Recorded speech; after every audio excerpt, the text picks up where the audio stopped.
नमो नमः मित्रों।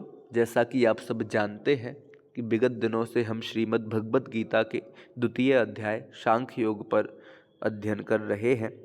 इसमें पिछले वीडियो के अंतर्गत हमने 42 नंबर, 43 और 44 नंबर के श्लोक पर चर्चा की थी, जिसमें हमने ये पढ़ा था कि जो व्यक्ति हमेशा ही भोग और ऐश्वर्य में ही आसक्त रहता है, जिसका चित्त इस प्रकार के कार्यों द्वारा ही हर लिया गया है, ऐसे पुरुषों की परमात्मा में निश्चयात्मक बुद्धि नहीं होती है। इस प्रकार का कुछ वर्णन हमने पिछले वीडियो के माध्यम से किया था। अब यहाँ पर 45 नंबर का श्लोक हमें पढ़ना है, जिसका पाठ हम यहाँ से करते हैं। त्रैगुण्य विषया वेद निस्त्रैगुण्यो भवार्जुना निर्द्वंदो नित्य सत्वस्थो निर्योग क्षेम आत्मवान। देखिए क्या कहते हैं कि हे अर्जुन, सबसे पहले सबसे अंत में जो पहली पंक्ति के अंत में पद एक शब्द दिया है अर्जुन, अर्थात हे अर्जुन, श्री कृष्ण अर्जुन को संबोधित करते हुए कहते हैं कि हे अर्जुन, वेदा त्रैगुण्य विषया, जो ये चारों वेद हैं, जो हमारे चारों वेद हैं, ऋग्वेद, सामवेद, यजुर्वेद और अथर्ववेद, ये चारों वेद कैसे हैं? त्रैगुण्य विषया, त्रैगुण्य को विषय करने वाले हैं। त्रैगुण्य अर्थात सत्व, रज और तम, इन तीनों गुणों को विषय करने वाले हैं। और यहाँ पर सत्व, रज और तम, ये तीन गुण कहने का तात्पर्य है कि ये तीन गुणों का जो कार्य होता है उसको विषय करने वाले। इन तीन गुणों का कार्य अर्थात समस्त भोग, दुनिया में जितने भी भोग पदार्थ हैं वो सभी भोग और उन भोगों की प्राप्ति का साधन जो है वो सब इन तीनों गुणों का ही विषय है, इन तीनों गुणों का ही कार्य है। तो ये जो वेद हैं इनमें क्या है? तो इनमें इन तीनों गुणों का विषय है, अर्थात त्रैगुण्य विषया। इन तीनों गुण जो सत्व, रज और तम है, इन तीनों गुणों के कार्य रूप समस्त भोग जो हैं, उन भोगों की प्राप्ति के जितने भी साधन हैं, उन सभी का प्रतिपादन इन वेदों में किया गया है। तो ये वेद कैसे हैं? त्रैगुण्य विषया अर्थात सत्व, रज और तम, इन तीनों गुणों के कार्य रूप समस्त भोग एवं उनकी प्राप्ति के साधनों के प्रतिपादक कहे गए हैं। फिर क्या कहते हैं? फिर कहते हैं कि हे अर्जुन, तुम कैसे हो जाओ? निस्त्रैगुण्य, निस्त्रैगुण्य हो जाओ। हे अर्जुन, तू इन तीनों गुणों के भोगों और साधनों से विरक्त हो जा, निरासक्त हो जा। अर्थात हे अर्जुन, तुम निस्त्रैगुण्य हो जाओ। निस्त्रैगुण्य अर्थात जो तीन गुण है ना, उनसे रहित हो जाओ। उनसे रहित होने का तात्पर्य है कि इन तीन गुणों का जो कार्य है, समस्त भोग है, उन समस्त भोगों से रहित हो जाओ। और साथ में कहते हैं निर्द्वंद हो जाओ। निर्द्वंदा अर्थात निर्द्वंद भी हो जाओ। निर्द्वंद का मतलब कि राग देश का जो द्वंद तुम्हारे अंदर चल रहा है, उस राग देश आदि द्वंद से रहित हो जाओ। ना तुम्हारे लिए कोई राग करने योग्य बचे, ना तुम्हारे लिए कोई द्वेष करने योग्य बचे, निर्द्वंद हो जाओ। और कहते हैं नित्य सत्वस्था। नित्य सत्वस्था का मतलब क्या है?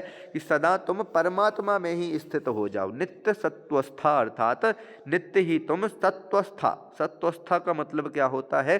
कि परमात्मा में स्थित होना। नित्य ही हमेशा सदा के लिए परमात्मा में स्थित हो जाओ।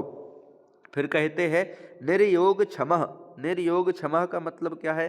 कि योग तथा क्षेम से रहित हो जाओ। हे अर्जुन, तुम कैसे हो जाओ? योग और क्षेम से रहित हो जाओ। योग किसे कहते हैं? क्षेम किसे कहते हैं? योग का अर्थ ये होता है अप्राप्त वस्तु की इच्छा करना, उसका नाम है योग। जो अप्राप्त वस्तु है उसकी प्राप्ति की इच्छा, उसको कहते हैं योग। और क्षेम कहते हैं जो प्राप्त वस्तु है उसकी रक्षा करने का नाम ही क्षेम है। तो तुम योग क्षेम से रहित हो जाओ। अर्जुन को कहते हैं कि हे अर्जुन, योग क्षेम से रहित हो जाओ, अर्थात जो वस्तु तुम्हें प्राप्त नहीं है उसकी तुम पुनः प्राप्ति की इच्छा मत करो, और जो वस्तु तुम्हें प्राप्त है उसकी तुम रक्षा की इच्छा मत करो, उसकी रक्षा की चिंता मत करो। इस प्रकार योग क्षेम से भी रहित हो जाओ। और क्या कहते हैं? और कहते हैं आत्मवान। हे अर्जुन, तुम आत्मवान हो जाओ। आत्मवान का मतलब क्या है? कि आत्मनिष्ठ हो जाओ, अपनी आत्मा में ही स्थिर हो जाओ, ये यहाँ पर कहने का तात्पर्य है। तो ये सब विशेषण अर्जुन को दिए गए हैं कि हे अर्जुन, तुम इन तीनों गुणों के कार्य रूप समस्त विषय भोगों से दूर होकर के, निरासक्त होकर के कैसे हो जाओ? निस्त्रैगुण्य अर्थात हे अर्जुन, फिर से हे अर्जुन, तुम जो समस्त वेद हैं, समस्त वेद कैसे हैं? तीनों गुणों के कार्य रूप समस्त भोगों का वर्णन करने वाले हैं। उन तीनों गुणों से तुम निरासक्त हो जाओ, निर्द्वंद हो जाओ अर्थात राग द्वेष आदि द्वंद्वों से रहित हो जाओ। नित्य सत्वस्थ अर्थात हमेशा परमात्मा में भी स्थित, परमात्मा में ही स्थित रहने वाले हो जाओ। निर्योग क्षमा अर्थात योग और क्षेम से रहित हो जाओ। किसी भी वस्तु की प्राप्ति की इच्छा तुम्हें नहीं हो, ना ही किसी की रक्षा की इच्छा तुम्हें हो, प्राप्त वस्तु की रक्षा की भी इच्छा नहीं होनी चाहिए। आत्मनिष्ठ अर्थात आत्मा में ही स्थिर हो जाओ। इस प्रकार का वर्णन यहाँ पर कर रहे हैं। और कुछ व्याकरणिक शब्द देखिए। योगः शब्द आपको बता ही दिया, योगः का मतलब आप प्राप्त वस्तु की प्राप्ति का नाम योग है। क्षेमः शब्द का मतलब प्राप्त वस्तु की रक्षा का नाम क्षेम है। एक निस्त्रैगुण्य शब्द है। ये कैसे बना? तो निस उपसर्ग पूर्वक त्रिगुण शब्द से शय प्रत्यय करने पर प्रथमा के एक वचन में निस्त्रैगुण्य शब्द बनता है। योग शब्द है, युज धातु में घय प्रत्यय करेंगे तो योग शब्द बनेगा। आत्मबान शब्द है, आत्मन शब्द में बतुप प्रत्यय करने पर प्रथमा के एक वचन में आत्मबान शब्द बनता है। और भवार्जुन शब्द है, भव धन अर्जुना, दीर्घ संधि का प्रयोग है।